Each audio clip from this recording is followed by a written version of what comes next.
I'm sure people are still coming back from lunch, so we'll kind of have a soft start. But I did want to get going because we have a great panel. So my name is Bebe Schaefer.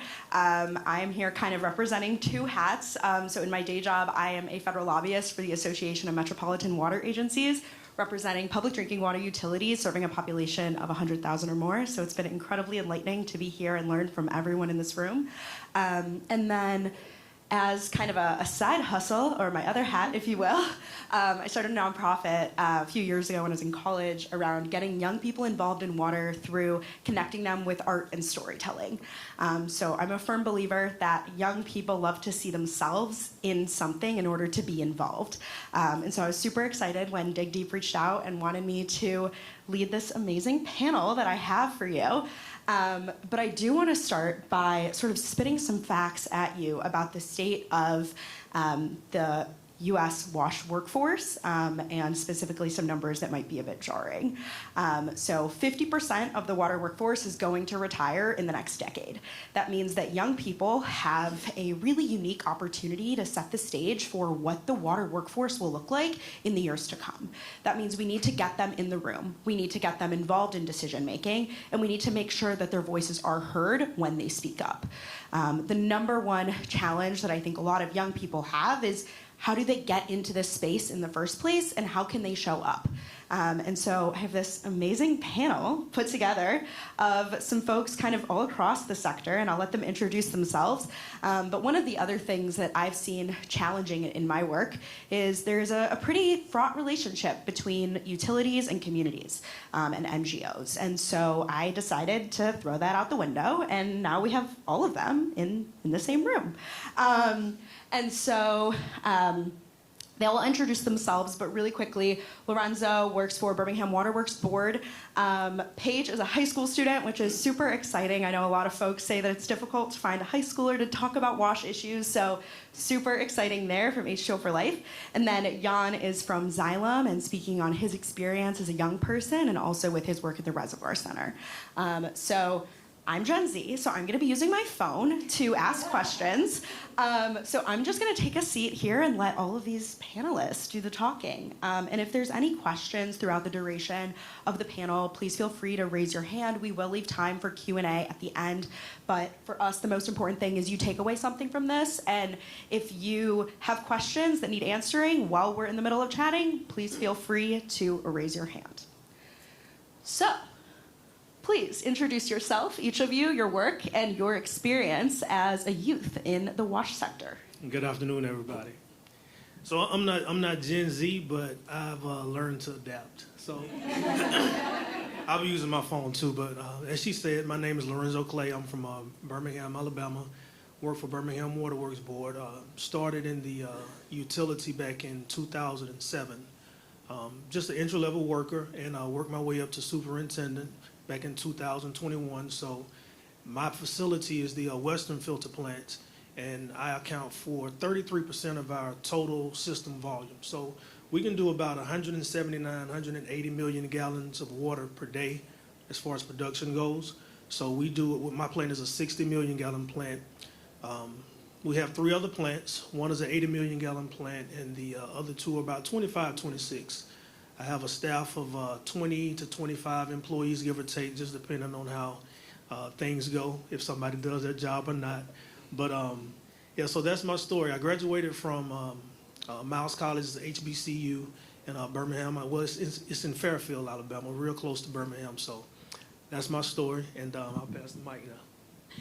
Thank you. Yeah, thank you for the great introduction, Bebe. My name is Paige. I'm 17 years old, and I'm a senior in high school from Stillwater, Minnesota, so just outside of Minneapolis.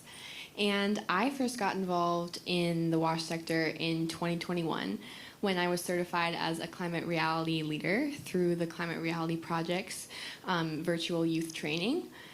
And I gained knowledge into areas of climate change and advocacy and began learning more about how to make an impact as a young person. And through there, I had the opportunity to participate in a fellowship with H2O for Life. And that's who I'm here with today, Mitchell and Doug. So big thanks to them as well. But I really learned from experts around the world within the WASH sector and became even more passionate about water issues. And through this fellowship, I also led my own fundraiser. So I put on an Earth Day art exhibit highlighting local student Earth-themed pieces of art at businesses in my community to raise funds for H2O for Life's international WASH projects. And it was just really eye-opening to see the difference that I could make as a young person. But, I've really always loved this type of work.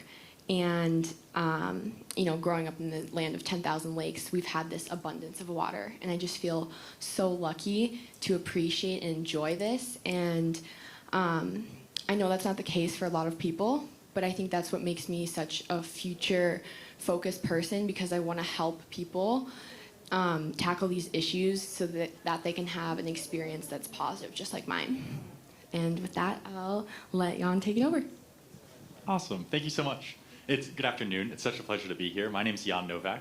I work for Xylem on the Sustainability and Social Impact team, where I work on a whole range of different initiatives and goal setting and things like that. That's really fun. I've been there for 3 years now.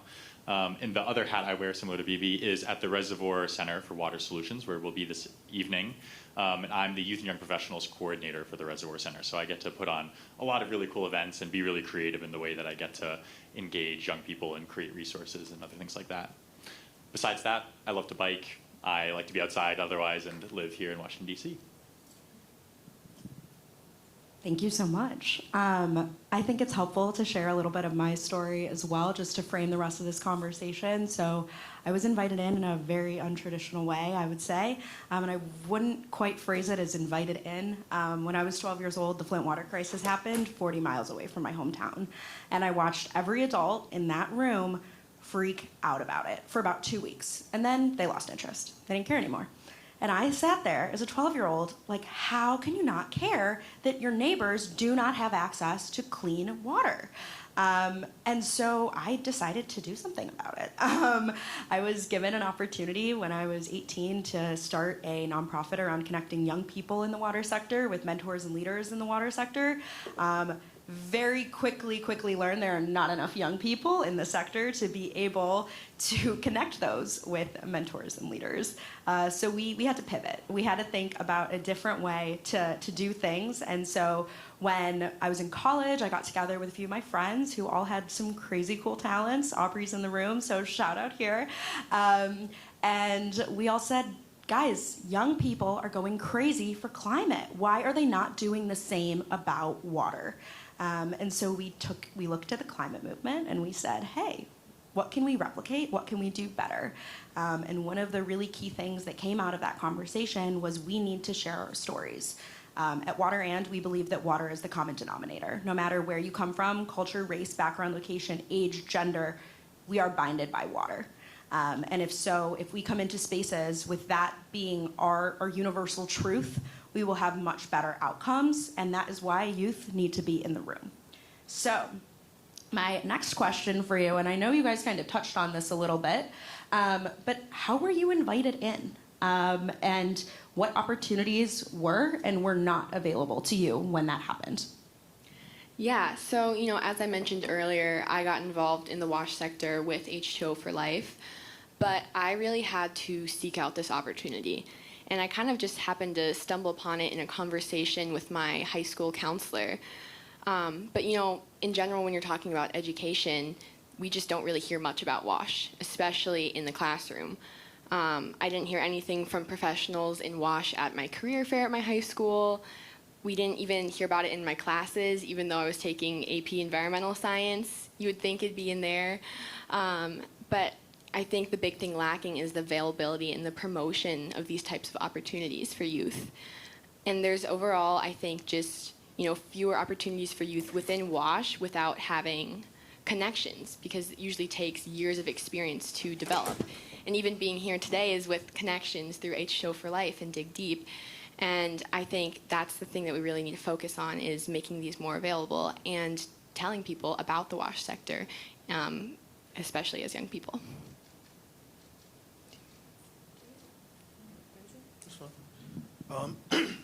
So back in 2007, I was, y'all may not know anything about this, but I was a college graduate and I was unemployed.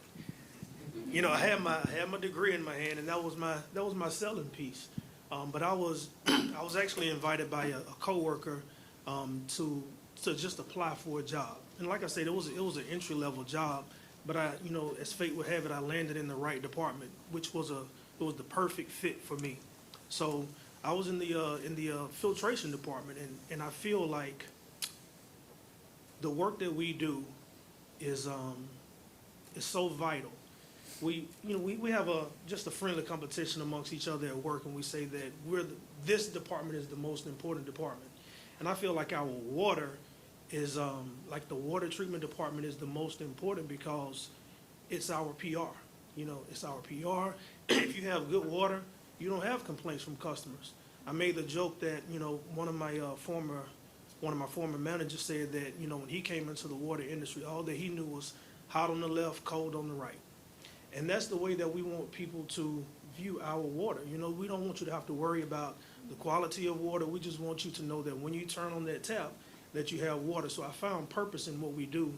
I'm lucky that I work for Birmingham Water because we're very we're driven to go above and beyond what the regulatory standards are. Everything that I won't say everything that we do, but in the filtration department, we go for awards. We are part of the American Water Works Association. We are a part of the partnership program, Partnership for Safe Drinking Water, and we're one of the earliest utilities to receive the award of excellence. That's the highest level of partnership that the AWWA gives. So I just feel like I found purpose in what I do. I've been given the opportunity to be a part of so many different things, such as the opportunity like this when it caught me out of the, just out of the blue.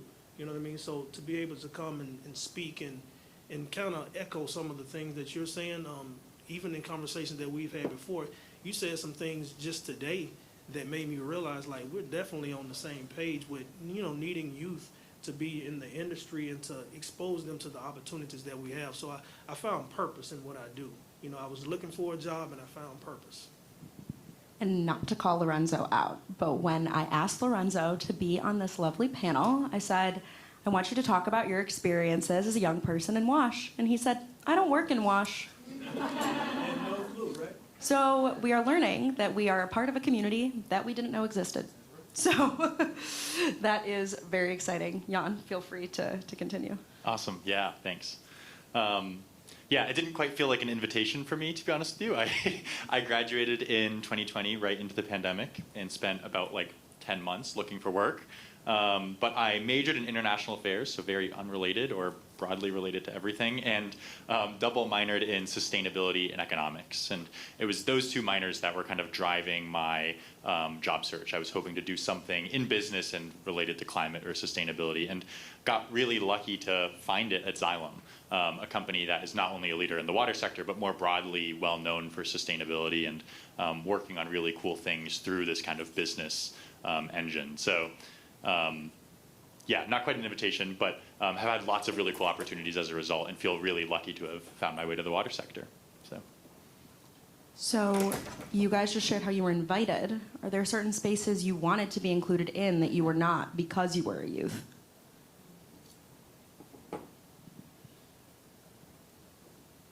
Well, I wouldn't say that there were certain spaces. It's not just because I'm a youth. Well, because I was a youth at the time, right? Not just because it was just the inexperience, But as I said, I'm fortunate to work for Birmingham Water because they were always, they've always been about bringing in new talent and exposing them to opportunities to try to, because we understood a long time ago that we have a workforce that's retiring.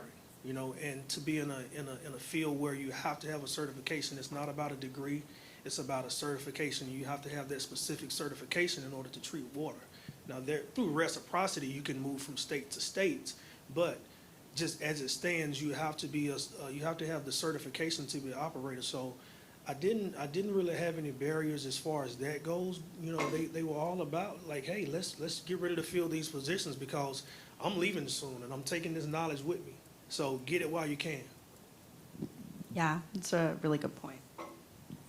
Yeah, I think also one of the things we don't really think about, especially for youth, is just time. It's our greatest resource, and it's super limited, especially as young people, and especially as a high school student. I'm very busy. It's very fun, but it's also harder to prioritize WASH. And even being here today, I had to cancel and reschedule all my AP tests because it was just not something the organizers of the conference thought of. And, you know, I'm sure all of you... Sorry. But I think everyone in this room is a super busy person, but you have an incentive to be here. Just like I have an incentive to be here to learn these skills and learn from these people. You have an incentive to be here to do the same, or maybe get some free food too. But we really just see the value in it, and I think that's what we have to learn to do better for youth too, is incentivizing that. So, for example, even with H2O for Life, through their fellowship, we earned a certificate at the end, and we heard from these world-renowned speakers. And, you know, we had this goal of accomplishing a whole fundraiser by yourself, right?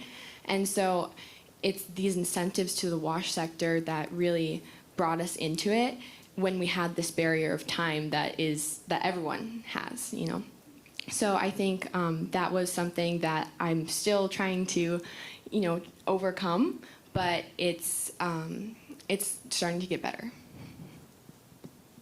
Yeah, I think that's such an important point, right? Like the time and energy that it takes to like be involved in these issues is really a privilege, and so thanks for sharing. I think for me, I've felt really privileged to be in this space and to be able to have the time to learn so much about a sector that otherwise I wouldn't have really been involved in.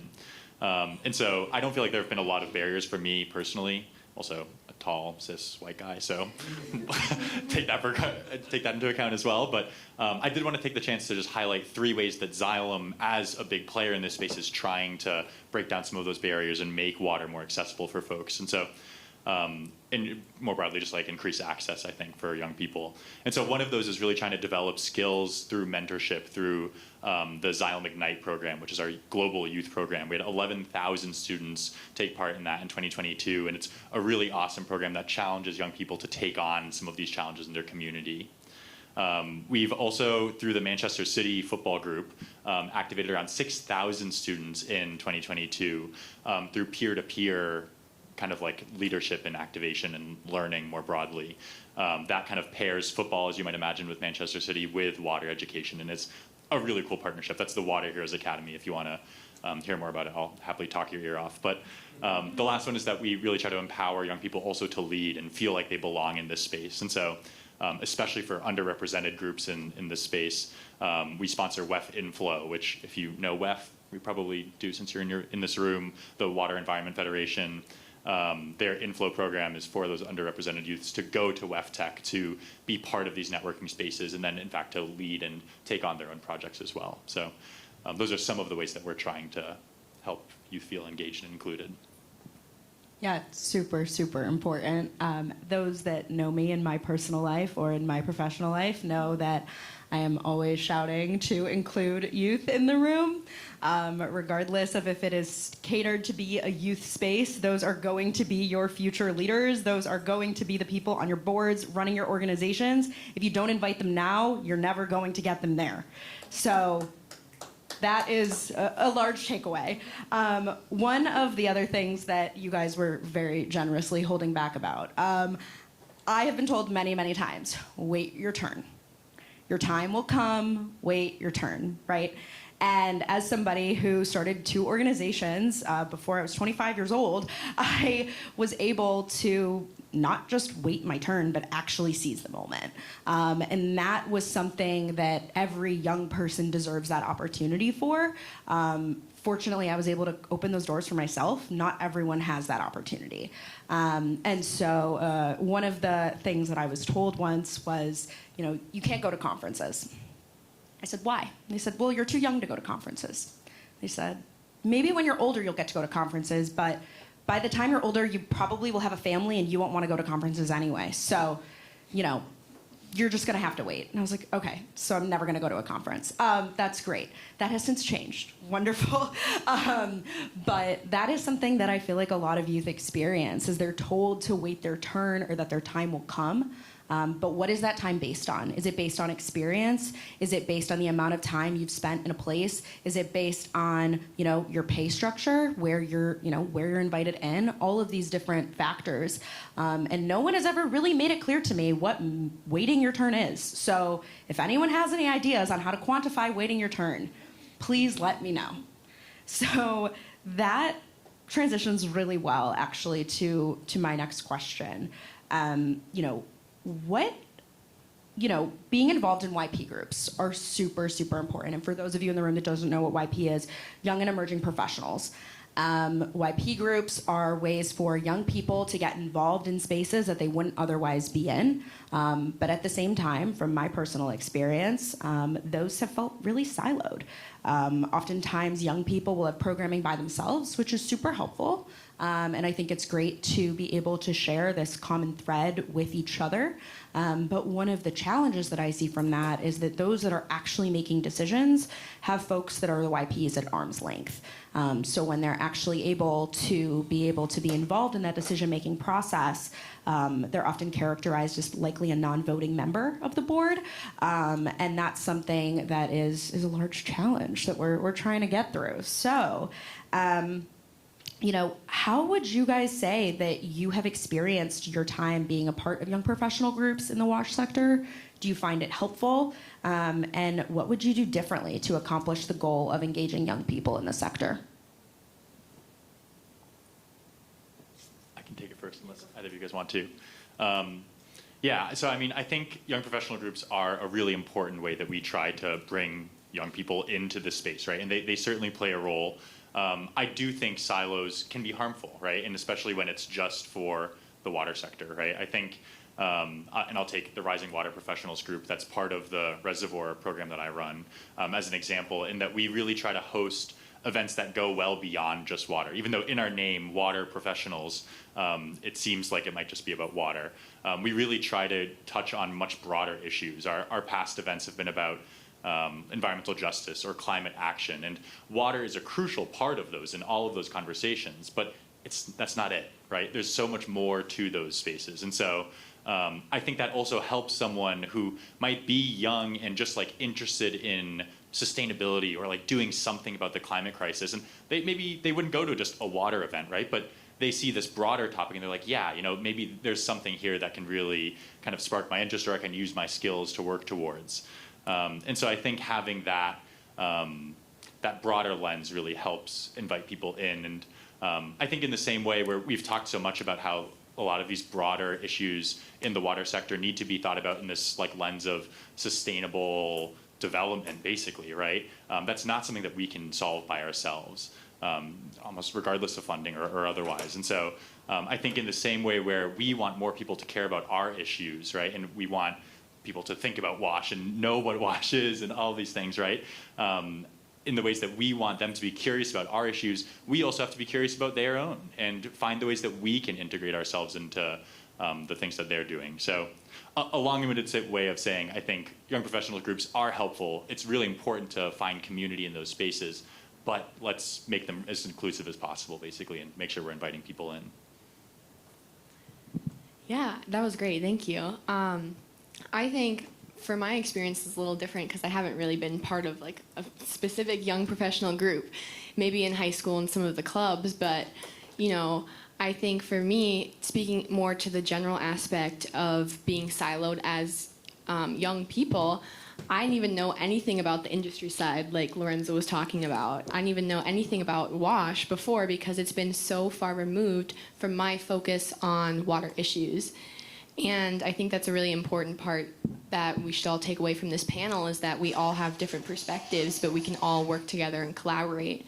And Bebe's done a really great job of picking each of us with these different perspectives so we can, illuminate these issues and learn from each other on these things that are often siloed. So I think these groups are also really helpful to collaborate rather than isolate, because we can work together on increasing this availability and opportunity to youth, and we can work towards common goals together. I agree. I agree with that 100%. I think just by the nature of our professions, we're siloed by default. But through conferences like this, we get a chance to coordinate with each other and get a feel for what all each other does in their specific industry. In the water treatment sector, I would say that despite the fact that we are siloed to a degree, we depend on other professionals in other areas so much.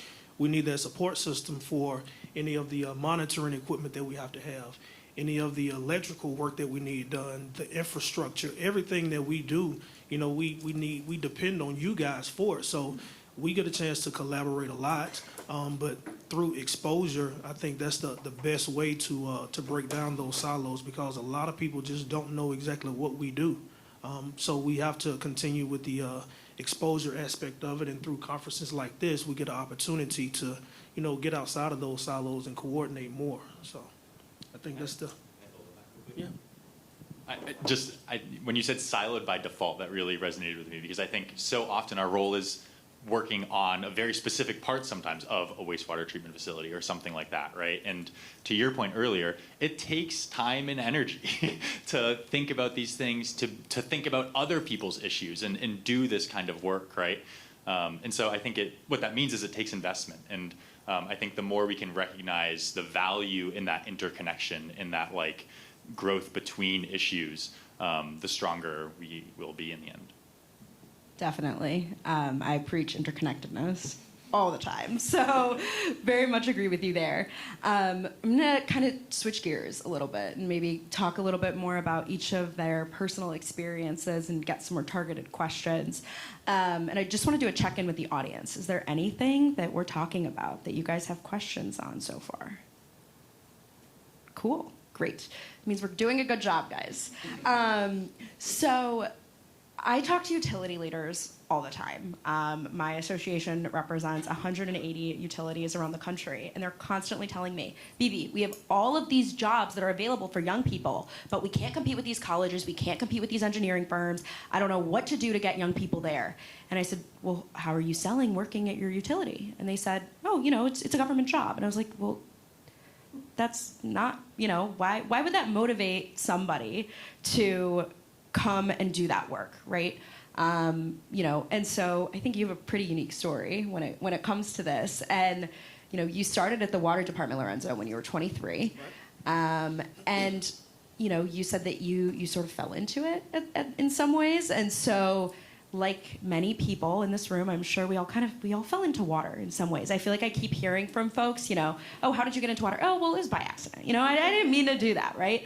And that's the same for me. When I went to school, I wanted to do educational policy. Somehow I ended up doing policy advocacy for water. So, not really sure how all of that connects. It does, but that's a conversation for a separate time. So how do your experiences at the department at a young age when you were 23 inform how you mentor younger leaders at the utility? And when you have conversations with higher-ups about recruiting new folks, what kind of advice would you give to them? Well, first of all, 17 years later, I've given up on trying to get out. Like you said, you fell into it. I'm not getting out, so I accepted that. But I ended up in a position as a project coordinator after I'd been at the utility for about 5 years, and I was given the opportunity to address that issue of recruiting new talent, and it was all geared towards the filling in the roles at the filter plants. We have a retiring workforce, and like I say, they're taking that knowledge with them. So I came up with a program. It was what we call a operation operator is what we called it, and came up with a program. It was an internship program, and we saw that we were having a lot of trouble with people passing the certification exam. So I said, we need to kind of groom them through that process. We need to bring them in. We need to provide the materials for them to study. We need to take away all of the weight. It's an investment.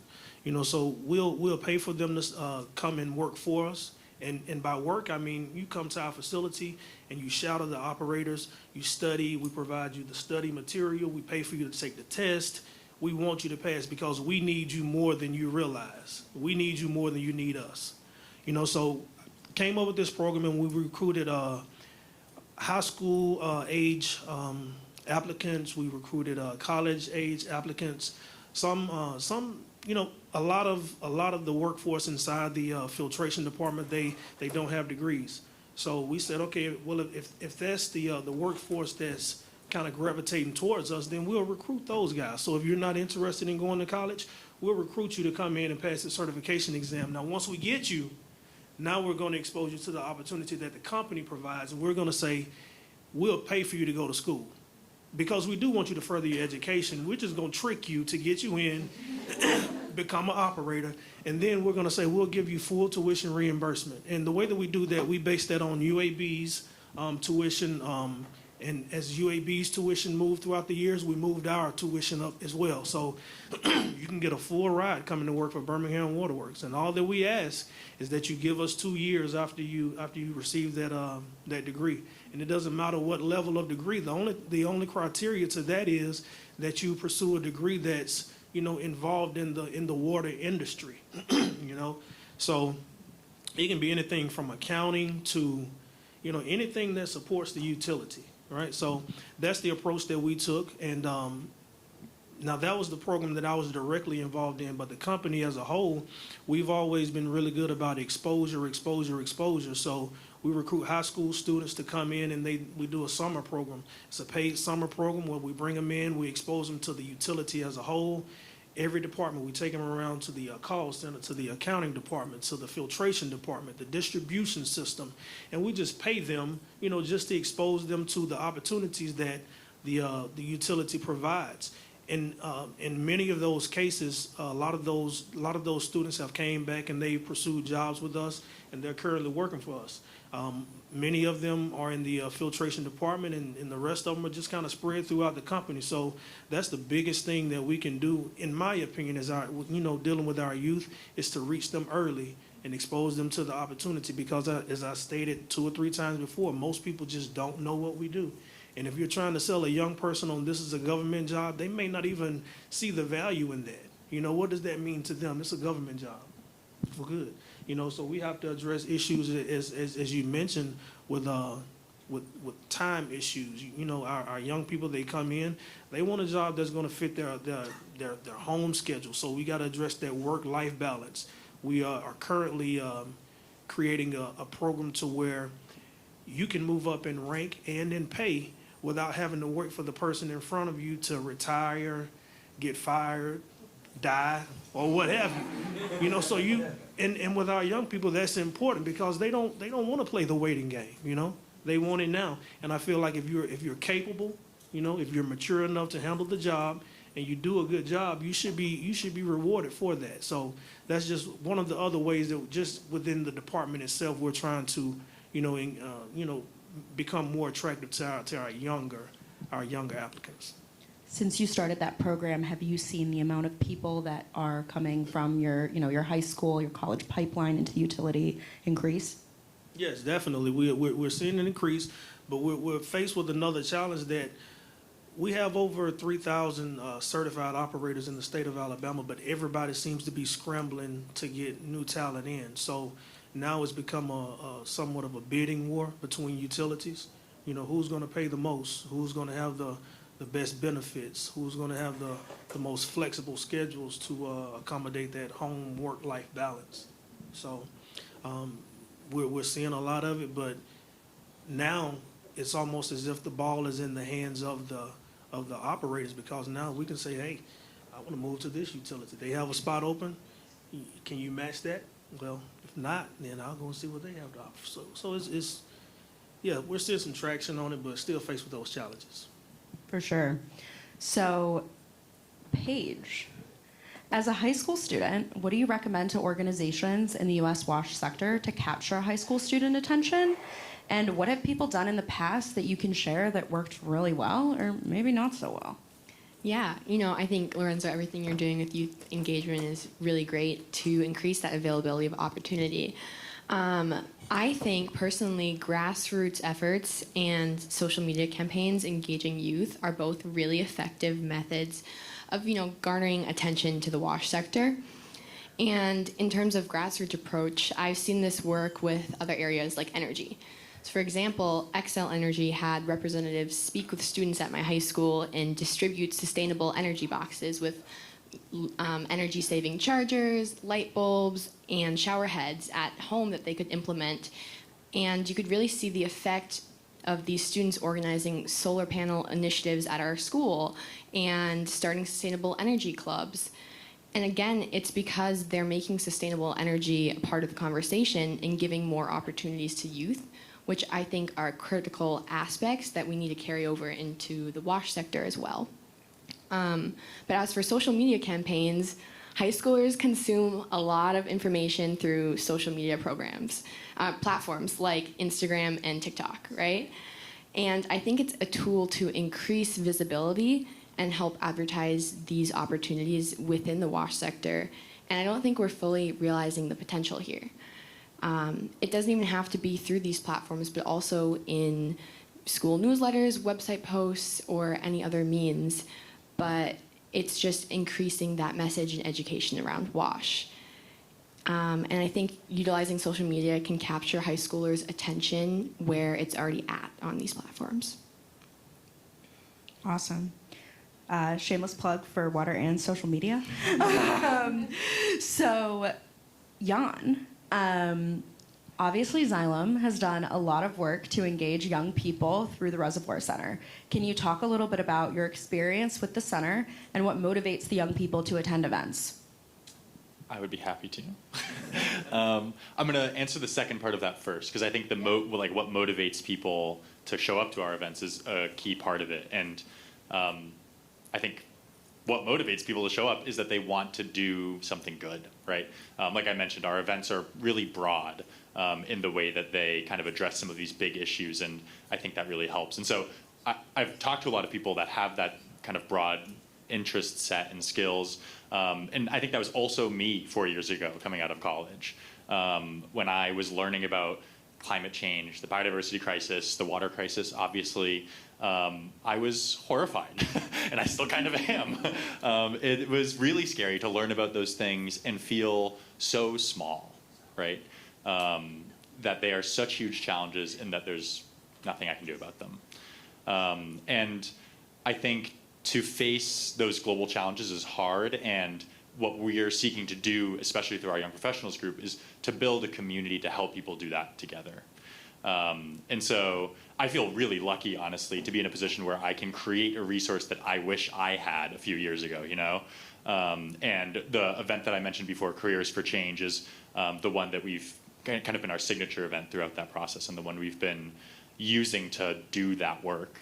And that Careers for Change event is kind of, as the name implies, about helping young people envision the ways that they can have an impact with their time, with their energy, with their skills, right? And we do this by highlighting an array of leaders, normally like 10 leaders from across like environmental justice, really broad, right? But from an array of backgrounds and disciplines and skill sets, so that anyone in the audience can look on stage and say, oh, like, I need to go talk to Jenny after this, or I need to go learn more about that person who also has a STEM background, so that I can learn more about that, right? And so basically those leaders come up on stage, they give like a 90-second elevator pitch on who they are, what their organization is, and what they do, and then they go out and meet them. We really encourage people to be authentic and vulnerable in that space when we're talking about these hard issues, right? And go and have the conversation. Ask the question that you want, not the one that is pre-written for a panel or something like that, right? It opens up a channel for building a connection that I think young people especially really, really value. And I think we can also all do with more of. And so that's been a really big driver, I think, and we've seen that really resonate with young people at our events. Young people also really like free food. And we have lots of free food. We have lots of free food. So all of your experiences are obviously very unique, right? But there's a common thread, right? You're here because you care, right? And I think the work that we do, George made a funny joke on the first day about how all of us our Uber drivers have no idea what we do, right? We talk to them and they're so confused. You can't even explain it in the time that you're in the car because there's so many questions that they have. But because we care, right, we want to be able to share some secrets with you about what makes youth not feel included, and what are some things that have been done onto young people in the sector that has created some negative connotations with WASH. So the formal question, I would say, is some pet peeves that you've experienced, and when you have been in spaces where young people are, organizations are aiming to engage young people, what did they do wrong? And for you in particular, how did you combat this? I know a good example of my own personal experience is when I was in high school. I didn't even know having a job in water was a thing. And so there was a career fair, and you had all, your big tech companies and your energy sector, your agriculture sector. You had all of these, large entities, right? And then water was nowhere to be found. And if they were there, it was likely kind of a small booth in the back. It wasn't really a space that felt super welcoming. And most of the time they didn't give out free things, which is really a bummer for young people at career fairs. Just kidding. So, pet peeves. Lorenzo, you want to start? I would say probably the biggest pet peeve that I've encountered is referring back to the certification exam. And the way that it used to be was, I think they call it maybe the California manual, if that sounds familiar to anybody. But that's where the certification exam came from. And when I came into the industry, they gave me a stack of, I think it was 3 books. They were about this thick, each one of them. And the test was going to be 100 questions. And the way that it was presented to me was, this test is super hard. So not knowing anything about the water industry and then somebody telling you how hard the test is going to be, like, it's almost like that gives you a spirit of defeat before you ever even get started. And I used to hate the way that they would do that with individuals who would come in and get ready to take this exam because, you're giving them the tools to pass, but just the advice that you're giving them, because this was long before we had the internship program and everything. It was take these books home and you study on your own, and you get a little bit of an on-the-job training aspect, but other than that, you're kind of on your own. So I used to hate that. So as I said, one of the things that we did was we created the program where we bring in individuals and we groom them through the process, and we try to show them support, and we take on a more positive attitude as well. And we're careful about how we speak to an individual because that energy, it carries. And since we've taken that approach, we've seen our passing rate just go skyward. Positive reinforcement is everything. Positive reinforcement. Yeah, that's great. I think for me, a big pet peeve is using youth as a symbol of change rather than incorporating them into that change.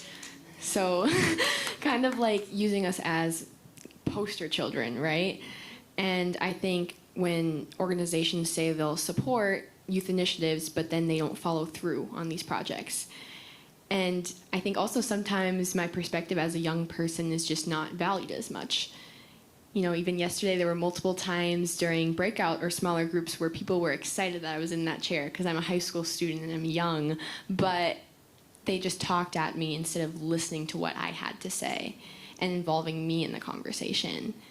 And believe it or not, I want to talk to all of you, but I also want you to know more about me and ask questions about me. And I think at the end of the day, we all have a lot to learn from each other. And I think that's a really important thing that we can start focusing on more too. I think that position right. Also, because you kind of stole mine. So. But no, I'll add a little more color, and that I think, I've got a few pet peeves, but I think almost exactly what you're saying, like, take young people seriously, and like it really is a peeve of mine when people don't do that. And I think even like teenagers especially, right? Like all they wanted sorry, I'm speaking for you here, all I wanted when I was a teenager was to be treated like an adult and have that responsibility. And yeah, I mean, don't put me behind the wheel of a car yet, maybe when I'm 13 or something. But like, I think what you're saying about like listening to people at that age is so important. And I think also not dumbing down the issues, you know? I think we don't give high schoolers or students in general enough credit for being able to really understand and think critically about the big things that we're facing, you know? And I think it's really invalidating and doesn't help anything to make, yeah, something seem dumbed down. And so I think part of where it feels, especially like a pet peeve for me, is when people are constantly like, the youth are what make me feel hopeful, right?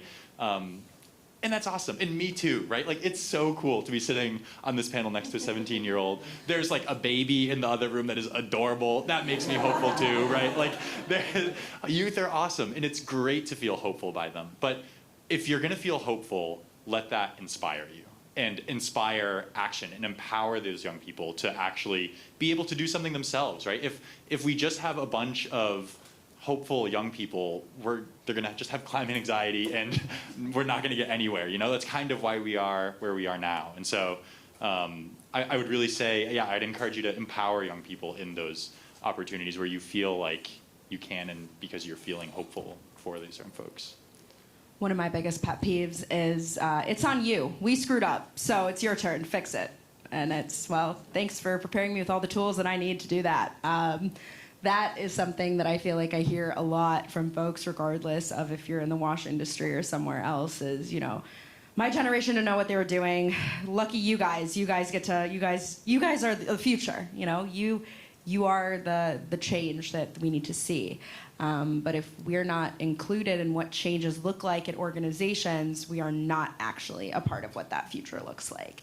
And that's something that I really wanted to emphasize here is when we talk through all of these different pieces, and of course I have more questions for you guys, but you know, it's really this coming back to, if you want to have a resilient, futuristic workforce that is focused on, you know, the challenges of tomorrow, you need to get young people in the room. And not in tokenism ways, right? In ways that actually matter, including them in decision-making boards, ensuring that when you have a panel where you're talking about workforce, you actually have a young person on that panel. Because I find many, many times that there will be a lovely panel about workforce, and they're super geared to talk about it, and I leave, and I'm like, yeah, it's clear you haven't spoken to a young person. So that's something that I feel like is really frustrating for me. And so do you guys have some ideas that you want to share with folks about how to get young people involved in these decision-making rooms? Or ways that they can be in ways that already exist? I say make them feel comfortable. You know, make them feel comfortable to say, hey, we'll try it your way. I used to have a lead operator when I first started. He would tell me, he was one of those ones who would just throw you in the fire. Sit you down at the desk, I'll be back in an hour. And he used to tell you, say, don't worry about it. You're not smart enough to mess up anything I can't fix. And I was like, okay, cool. But then I thought, well, hold on, what you mean by that? You know? That was rude. Right.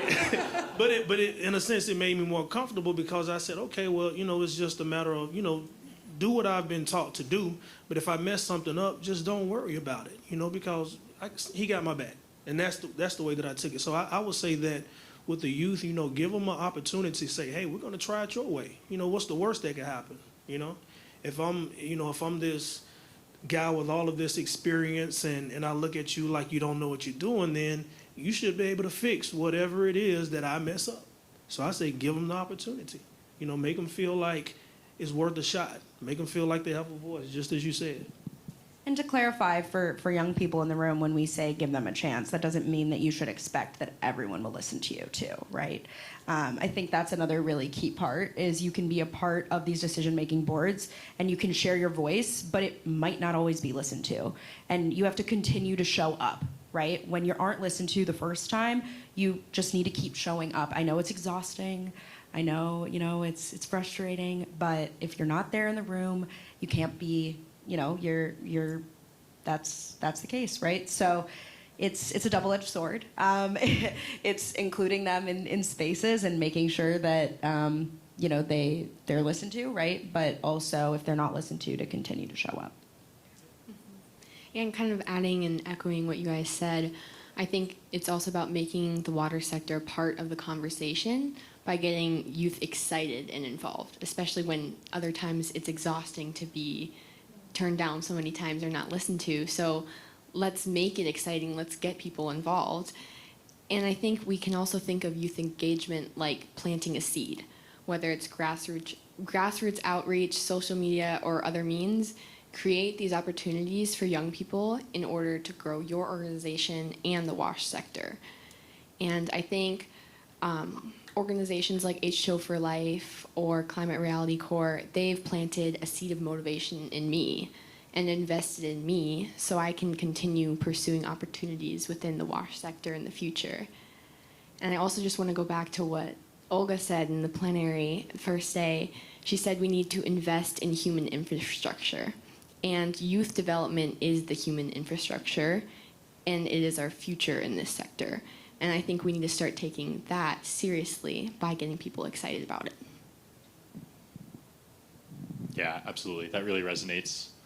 I think in that same kind of lens, and especially around like building a community is kind of how I thought about that, right?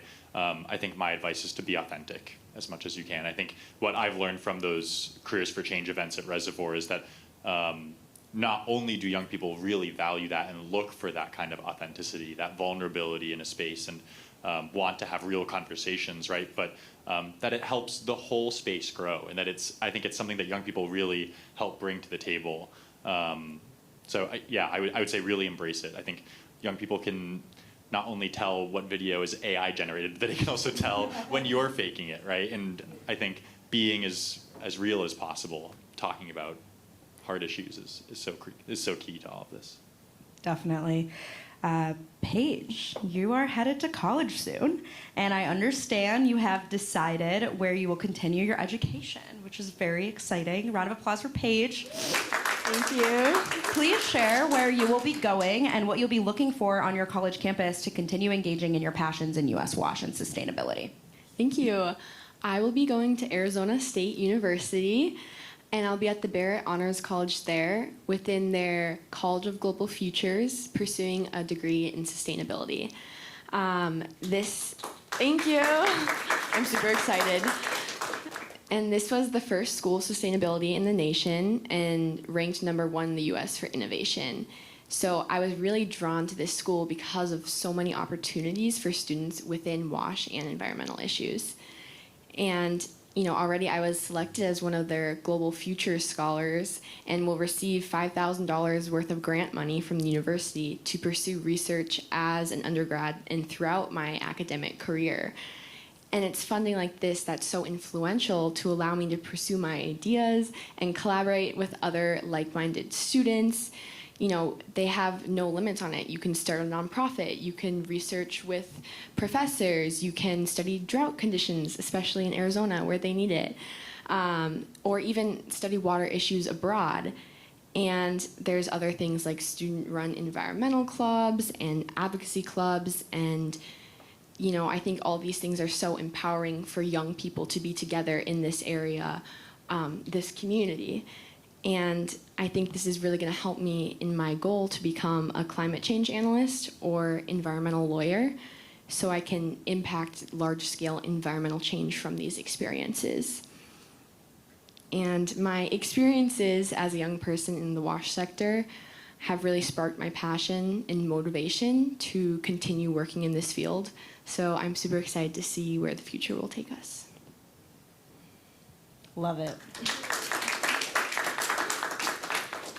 So I'm gonna get an audience check here. So I have a couple more questions, but I also have a great workshop. So getting an audience gauge, are we enjoying the panel? Is it engaging? Okay, cool.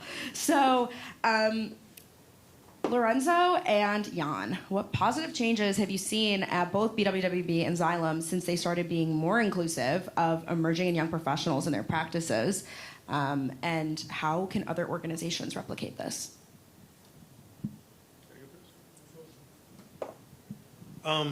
Positive changes. I've seen our workforce grow since I started back in '07. I think we've grown a little bit over 100 employees. Our system size hasn't really increased, but we've done a really good job of exposing everyone to what we do. We have a lot of PR that we use, and we have a PR department, so it's almost like they have an office at the high schools. You know, they're always there. We always try to push education. As I stated earlier, you know, we may get you in because you say that you don't want to go to college, but once we get you, you know, we're going to try to push you to go to that next level because we want educated, you know, quality employees, and we will help groom you. So we've seen a lot of our incoming employees take advantage of the college tuition reimbursement program. Still have a long ways to go because a lot of those guys, they still leave it on the table, but, you know, we're working on them. In due time, that will come. So our workforce has grown. The quality of our workforce is growing. And I think overall we've become a better company for it because if I can speak directly to my department, the majority of the workforce is now what I would, you know, in that 40 to younger age group. You looking at maybe, was it about 5 years ago, just at my facility, I had three young ladies who were fresh out of high school. They were a part of a program that we started, and once they came to the facilities and were exposed to what we have going on, they decided that they wanted to be a part of it. So they've came in, and all but one so far has passed their certification exam. So, you know, they're a part of something bigger than what they thought at this point. So definitely that youth engagement has you know, brought us some quality employees. That's awesome. Thanks. So there's this program at Xylem called the Engineering Leadership Development Program that is where most of the young people come into Xylem through. I was an exception because I'm not an engineer, but most people that are at Xylem have tons of years of engineering experience and do product management and all these crazy things, right? And so the Engineering Leadership Development Program, I think I have a few notes written down here because it really resonated in some of the other ways that we were talking about interconnectedness and otherwise like getting broad exposure, right? And so the point of this program basically is over the course of 2 years, these young people right out of college get the chance to rotate through 3 different parts of the companies. So 3 8-month-long rotations. And I think, one, it's an awesome way to like build that interconnectedness and to get broader exposure, right, which is really cool. But also there's such tangible benefit for Xylem. And so I'm going to highlight 3 of my favorite colleagues at Xylem that have gone through this program and are either in it now or have even finished it and created their own role. The last one is really cool. But Flora was at a rotation in San Diego in a product management role and was working with the product development team and everything, and basically realized that things didn't really make sense. We were ordering a lot of weird parts and things weren't adding up. And so she was like, let's order a 3D printer. And they were like, $20,000 for what? They were just shocked. They didn't want to do that. But she made the case for it, and they ordered the 3D printer and had fundamentally changed the way that they make products at that facility now. And she was the one that outlined the training process for it and everything and was the real driver behind this. And I think it was because she came in with fresh eyes and a willingness to do this, and also an education from MIT. So she was ready to take on something like that and really fundamentally changed that part of the business, right? Aria, who is in a rotation right now, that's really cool because she kind of carved it out between our social impact group within Xylem, Watermark, and the business part of the company that is trying to have a social impact, right? So it's called base of pyramid. We're trying to address the lower kind of group of people that don't have as many resources, right? And provide technology and water solutions to them. And she's working at the intersection of both of those groups, seeing how we can not only work through our social impact channels to have some kind of business impact maybe even, or work with other customers to expand our impact, or work within the business to have a broader social impact too, right? And so a really cool combination that she's been able to strike there. And the last one is Lainey, who she went through all 3 of her rotations and then created her own role on the business development team of one of our groups within Xylem. And she's basically championing sustainability business development and using sustainability as a way to sell sustainability and sell our products more broadly, and has had a really awesome impact too. So I think those 3 things are all just, they really encapsulate the ways that young people can come into these roles, and companies more broadly see so much, right? Learn a lot about the company and the way that it works, and then be able to have a really positive impact and change the company for the better. So it's been really exciting for me to work with them, and it's been a real privilege. What awesome case studies is that? That's so cool. Round of applause for these people. It's so cool. So, rapid fire. If you took nothing else away, I want you to listen to this question from each of you. What advice do you have for folks in the room to sell participation in the water sector to young people? Engagement early. Visit the children while they're still in grade school. You know, expose them to the opportunities. They have to grow up in it and understand it, and it may take them a while to understand it. You know, they just know water as, you know, being an end user, but they don't understand what all is involved in, you know, bringing this product to the tap. So we definitely have to do a good job of catching them early, because this is not the most glamorous industry, especially from my standpoint. So we definitely have to expose that to them at an early age, and we have to continue to do that all the way to the point to where they're ready to enter into the workforce.